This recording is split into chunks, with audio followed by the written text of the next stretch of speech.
I've always been the kind of person who thrives on order.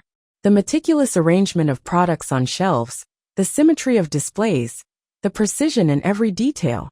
That's my world. My name is Michelle, and for as long as I can remember, my career as a merchandiser has been my anchor, my identity. Traveling from store to store, I ensure that every item is placed just so, creating an environment where consumers feel compelled to buy. My husband, Joseph, he's different. A miner, his life is about extracting the raw, the unrefined from the earth. His hands, calloused and strong, tell stories of hard labor, of a life spent in the depths where darkness reigns. We've been married for a decade, a partnership that seemed as solid as the coal he mines. Our life together was a well-oiled machine, predictable, reliable. But beneath this veneer of perfection, there were fissures, subtle at first, like the hairline cracks in the walls of our home. I might have noticed them, or perhaps I chose to look away, focusing instead on the routine that kept our lives in balance. Then one ordinary day, something extraordinary happened. A new neighbor moved in, a figure so vibrant and full of life. She seemed to cast a glow over our quiet street. Danielle, she was called. She was unlike anyone I'd ever met. A transgender woman with an aura of boldness and an unapologetic zest for life. Her presence was like a splash of color on a monochrome canvas. Joseph, ever the gentleman, welcomed her with open arms. His warmth towards her was genuine, but there was something about her that piqued my interest, an intrigue that I couldn't quite place. Maybe it was her confidence, her ability to live so openly, or perhaps it was the way she seemed to challenge the very fabric of our predictable existence. As I watched her from my kitchen window, arranging her garden with the same care I put into my displays, I felt a stir within me.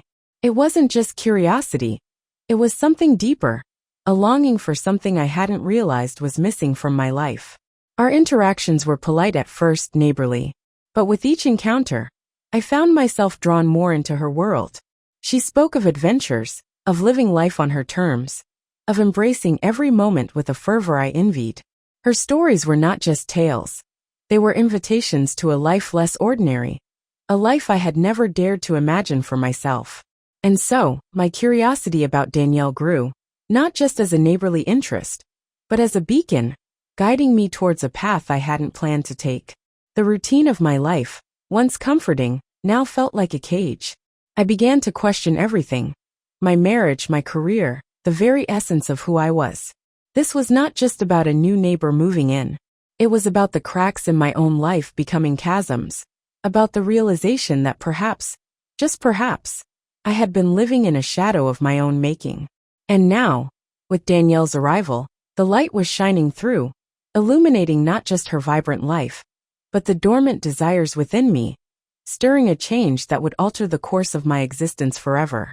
The neighborhood pool, a communal space where everyone gathered, became the stage for our interactions. Danielle, with her infectious laugh and easy charm, was often there, lounging by the water, her presence like a magnet drawing everyone in. I found myself watching her, not just out of fascination, but with a growing sense of attraction. One sunny afternoon, while Joseph was away on a mining trip, I decided to visit the pool alone. Danielle was there, her skin glistening with water droplets, her smile inviting. We talked about everything and nothing. Her stories of life before the neighborhood were both exotic and enlightening. As the sun began to set, she suggested we stay a bit longer, just the two of us, to watch the stars come out.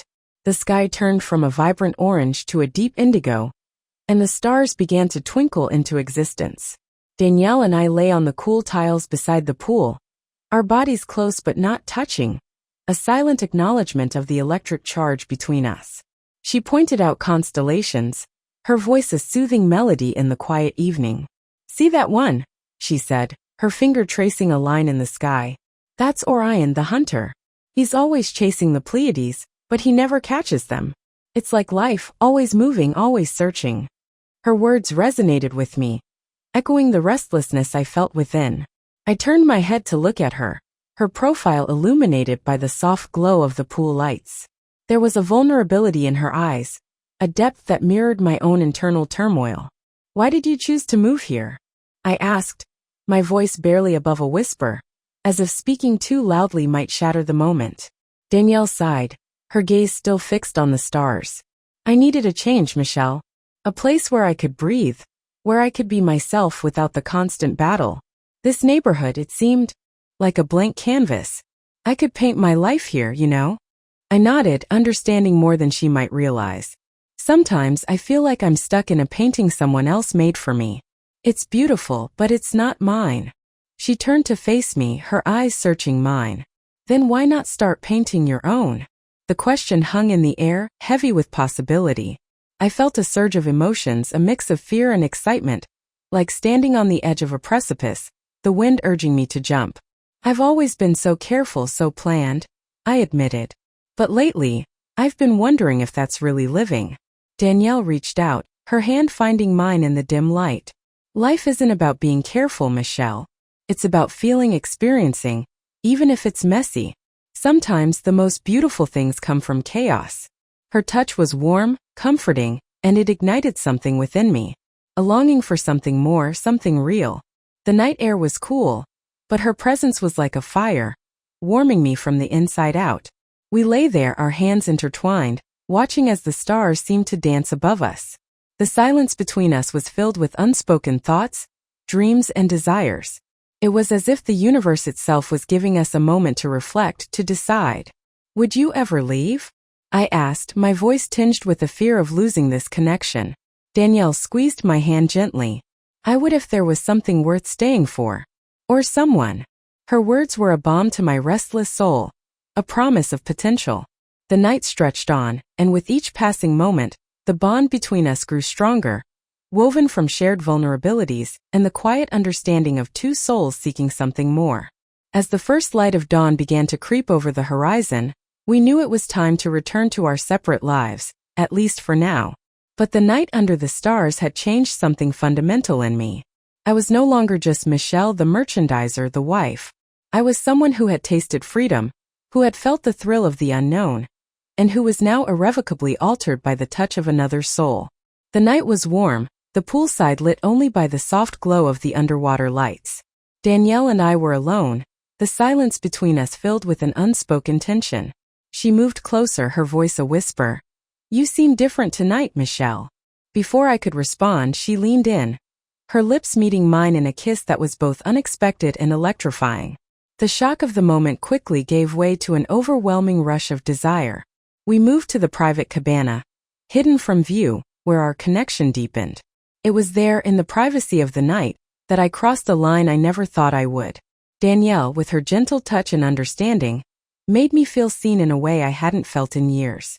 The fabric of the cabana's cushions was cool against my skin as we lay there, the world outside fading into a distant hum. Danielle's fingers traced patterns on my arm, each touch igniting a fire within me. Her presence was like a balm, soothing the cracks in my soul that I had ignored for so long. I've never felt this alive, I confessed, my voice trembling with the weight of my realization. Danielle smiled, her eyes reflecting the moonlight. Sometimes life gives us a moment to truly live, Michelle. Not just exist, but to breathe, to feel every heartbeat. Her words were like a key, unlocking something deep within me. I felt a surge of emotions, a mix of fear and exhilaration. Here I was stepping out of the shadows of my meticulously planned life, into the vibrant, unpredictable colors of Danielle's world. As we lay there, wrapped in each other's arms, I couldn't help but think of Joseph, his calloused hands, his life so different from this moment. Guilt tried to creep in, but Danielle's warmth pushed it away. She was not just a distraction. She was a revelation, a mirror showing me parts of myself I had never dared to acknowledge. The night stretched on, our conversation flowing like the gentle current of the pool. We spoke of dreams, of fears, of the lives we had lived and the ones we yearned for. Danielle shared stories of her transition, of the battles she fought to live as her true self, and I found myself envying her courage. I've lived my life by the rules, by the expectations set for me, I said, my voice barely above a whisper. But tonight with you I feel like I'm breaking free. Danielle's hand found mine, squeezing it gently. Freedom isn't given, Michelle. It's taken, sometimes with trembling hands, but it's worth every ounce of fear. Her words resonated with me, echoing the restlessness I had felt for so long. I realized then that this wasn't just about a fleeting moment of passion. It was about awakening, about seeing the world through new eyes. As the first hints of dawn began to paint the sky, we knew our time was drawing to a close. The reality of our separate lives loomed, but the connection we had forged was undeniable. "I need to go," I said, the words heavy with the weight of what this night meant. Danielle nodded, understanding in her gaze. "Remember this, Michelle. Remember how it feels to be truly alive." I left the cabana with a heart both heavy and light, my mind swirling with the implications of my actions. The walk back to my house was short, yet it felt like crossing a vast chasm. Each step was a step away from the life I had known, towards something unknown but undeniably compelling. Back in my bedroom, I slipped into bed beside Joseph, his steady breathing a stark contrast to the storm inside me. I lay awake, watching the light grow, thinking about what the morning would bring. Would I tell him? Could I go back to the way things were? Or had this night with Danielle changed me too profoundly? The morning light revealed not just the new day but the new me. A Michelle who had tasted freedom, who had felt the thrill of the unknown, and who was now irrevocably altered by the touch of another's soul. The question wasn't just what would happen next, but who would I choose to be in this new chapter of my life? The next morning, the reality of what had happened hit me like a cold wave. Guilt mingled with confusion as I lay in bed. Joseph sighed empty, his mining trip extending for another week. I replayed the night over and over in my mind, each memory a mix of thrill and remorse. The sunlight filtered through the curtains, casting a soft glow on the room, but it did little to warm the chill that had settled in my heart. I reached out, my hand brushing against the cold, empty space where Joseph should have been. The absence of his warmth was a stark reminder of the void I felt inside, a void that had been momentarily filled by Danielle's presence. My phone buzzed, breaking the silence. It was a text from Danielle. "Are you okay?" it read, her concern palpable even through the screen. I stared at the message, my fingers hovering over the keyboard, unsure of how to respond. My life, once so straightforward, now felt like a labyrinth of emotions. I needed to talk to someone, but who? Joseph was out of the question, and confiding in friends felt like betrayal. I got up, my movements mechanical, and walked to the kitchen. The coffee maker hissed as it brewed, the sound almost comforting in its familiarity. I poured myself a cup, the steam rising in wisps, mirroring the turmoil within me. As I sipped the hot liquid, I tried to organize my thoughts, to find some semblance of clarity. The night with Danielle had been more than just a fleeting moment of passion. It was a revelation, a mirror showing me parts of myself I had never dared to acknowledge. Her touch, her words, they had ignited something deep within, a longing for something more, something real. But now, in the harsh light of day, the implications of my actions loomed large. I sat at the kitchen table, the silence of the house pressing down on me. I thought about Joseph, his calloused hands, his life so different from the one I had experienced last night. Guilt tried to creep in, but I pushed it away, focusing instead on the sense of freedom I had felt, the thrill of stepping out of the shadows of my meticulously planned life. My phone buzzed again. "Please let me know you're okay," Danielle's message read. I knew she was worried, and part of me wanted to reach out, to share this burden, but another part recoiled at the thought of complicating things further. I typed a quick reply. "I'm okay, just need some time to think." It was a half-truth, but it was all I could muster. I set the phone down, my mind racing. What did I want? What did this mean for my marriage, for my future? The house felt too quiet, too empty. I needed to move, to do something, anything to escape the weight of my thoughts.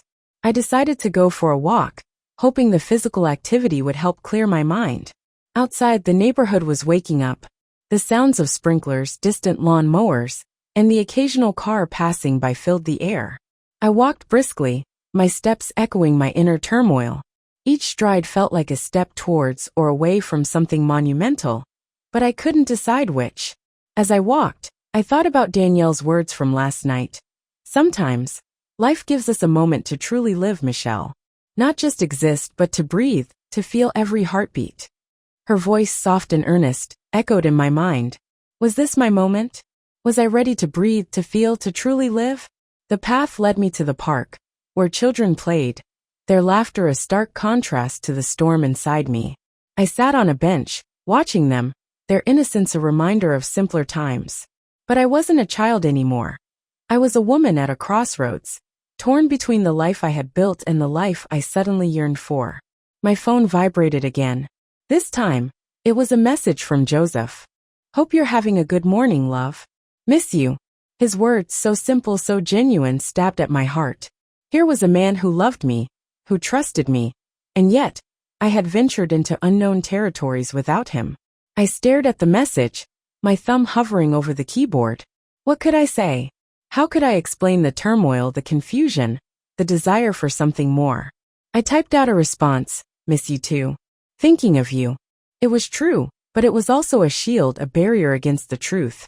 Sitting there, the morning sun warming my face, I realized I was at a pivotal moment.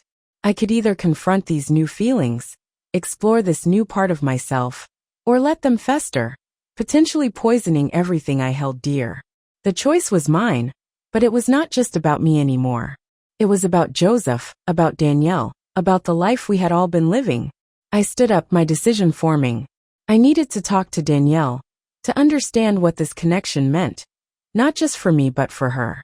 And then, I would need to face Joseph, to decide how much of this new self I could share with him, how much of our life together could adapt to this change. As I walked back home, the path seemed clearer, not because the answers were evident, but because I knew the questions I needed to ask. The journey ahead was uncertain, but for the first time in a long while, I felt like I was truly walking my own path, not just following the one laid out for me. The day Joseph returned, I was a bundle of nerves.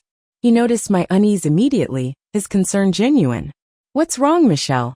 he asked, his voice filled with worry. I couldn't bear to lie to him, not after what I had done.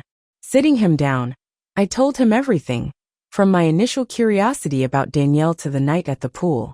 Joseph's face went through a gamut of emotions: shock, hurt, anger, and finally a deep sadness. He stood up, walked to the window, and stared out into the night. "I need some time," he said, his voice barely above a whisper. The silence that followed was deafening. I watched him, his silhouette framed against the darkness outside, his shoulders slumped. I knew I had shattered something precious, something we had built together over years of trust and companionship. "I'm so sorry, Joseph," I whispered, my voice breaking. "I didn't mean for any of this to happen." He turned slowly, his eyes meeting mine. They were filled with a pain that mirrored my own. "I know you didn't, Michelle, but knowing that doesn't make it hurt any less." We sat in the living room, the space between us feeling like an abyss. The clock on the wall ticked away the seconds, each one stretching the silence further. "I need to understand," he said finally, his voice strained. "Why Danielle? Why now?" I took a deep breath, the weight of my confession pressing down on me. It wasn't about her, not really. It was about me, about feeling something I hadn't felt in so long. She made me feel alive, Joseph. I felt like I was living in a shadow, and she was the light. Joseph's jaw clenched, his gaze dropping to the floor. "And what about us? What about our life together?" Tears welled up in my eyes. "I love you, Joseph. I do. But I've been living a life that felt like it was someone else's. I was suffocating in my own routine, in the predictability of our days. Danielle, she showed me a different way to live, to feel." He looked up, his eyes searching mine for something, perhaps a sign that this could all be undone. "Do you want to leave me? Is that what this is about?" "No," I said quickly, reaching out to him. But he recoiled slightly. "I don't want to leave you. I want to find a way to be honest with myself and with you. I want to see if there's a way for us to grow together, not apart." Joseph sighed, running his hand through his hair. "I don't know if I can just move past this, Michelle. Trust, it's not something you can rebuild overnight." "I know," I replied, my voice barely a whisper. "I'm not asking you to forget. I'm asking if we can try to understand each other, to find a new path together." He stood up again, pacing the room. "I need space, Michelle. I need to think. This isn't just about you feeling alive. It's about us, about our marriage." The room felt colder, the distance between us palpable. "Take all the time you need," I said, my heart aching. "I'll be here, waiting, hoping we can find our way back to each other." Joseph nodded, his expression unreadable. I'll be in the guest room tonight. I need to sort through my thoughts. As he left the room, I felt the weight of my actions settle around me like a heavy cloak. The house, once filled with the warmth of our shared life, now echoed with the emptiness of uncertainty. I sat there alone, the reality of what I had done sinking in. The question lingered in the air, heavy and unresolved. Can Michelle and Joseph's marriage survive this revelation? The answer was not clear, not yet. But as I sat in the quiet, I knew that whatever happened next, it would be a journey of understanding, forgiveness, and perhaps a new beginning or an end. In the weeks that followed, our home was a silent battleground of emotions. Joseph moved out temporarily, needing space to think. I was left with my thoughts, my guilt, and the stark realization of what I had lost. Danielle, understanding the gravity of the situation, kept her distance, respecting our need for space. Eventually, Joseph and I met for coffee, a neutral ground. He spoke of his pain, his confusion, but also of his lingering love for me. His voice was soft, almost hesitant, as he shared how he felt betrayed yet still tethered to the memories of our life together. I still love you, Michelle, he admitted, his eyes searching mine for any sign of the woman he married. But I'm not sure I can trust you anymore. Not after what happened. I reached across the table, my hand trembling as I touched his. I know, Joseph. I've hurt you deeply, and I'm sorry. I want to make things right if you'll let me. We agreed to counseling to try and rebuild what was broken. It was a long road ahead, filled with apologies, forgiveness, and the hard work of rebuilding trust. Each session was like walking through a minefield, where every step could either bring us closer or push us further apart. The counselor, a gentle woman with an understanding smile, guided us through our sessions. She helped us navigate the murky waters of betrayal and trust. Joseph spoke of his insecurities, his fears of not being enough, while I shared my feelings of suffocation, of living a life that felt like a well-constructed facade. Trust is like a piece of glass, the counselor once said. Once it's shattered, you can glue it back together. But the cracks will always show. The question is, can you both live with those cracks? Our sessions were raw, emotional, and sometimes they left us more drained than before. But slowly we began to understand each other's pain, to see the cracks not just as flaws but as markers of our journey. As for Danielle, she remained a friend, a reminder of a part of myself I had explored but couldn't fully embrace. Our relationship changed, but the lessons learned from that night by the pool stayed with me, shaping a new understanding of myself and my marriage. She was there, not as a lover, but as a mirror reflecting back the parts of me I had ignored or suppressed. One evening as the sun set, casting long shadows over our backyard, Danielle came over. We sat on the porch, the air thick with the scent of blooming flowers. I've been thinking a lot about us, about that night, she began, her voice gentle. I hope you know, I never intended for any of this to happen. I know, I replied, my voice steady. You've been a catalyst, Danielle. You've shown me parts of myself I needed to see. But now I need to figure out how those parts fit into my life with Joseph. She nodded, her eyes filled with a mix of sadness and acceptance. I'll always be here for you, Michelle, as a friend. But I understand if you need to focus on your marriage. The conversation was healing in its own way. It was an acknowledgement of the complexity of human connections, of how one person's entry into our lives can alter its course in ways we never anticipated. Months passed, and Joseph and I continued our efforts. There were setbacks, moments where the trust seemed as fragile as ever, but there were also breakthroughs. We started to share more, to laugh again, to find joy in the small things we once took for granted. One day, after a particularly intense session, Joseph took my hand as we walked out of the counselor's office. I'm not saying it's easy, Michelle, but I want to try. For us, for what we've built. I squeezed his hand, feeling a surge of hope. I want that too, Joseph. More than anything. The question lingered, unspoken but ever present. Will Michelle and Joseph find their way back to each other? Or has too much changed? The answer was not clear, not yet.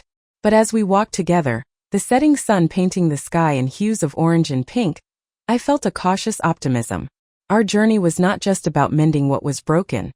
It was about understanding that sometimes, to truly live, we must embrace the chaos, the messiness of life, and find beauty in the imperfections.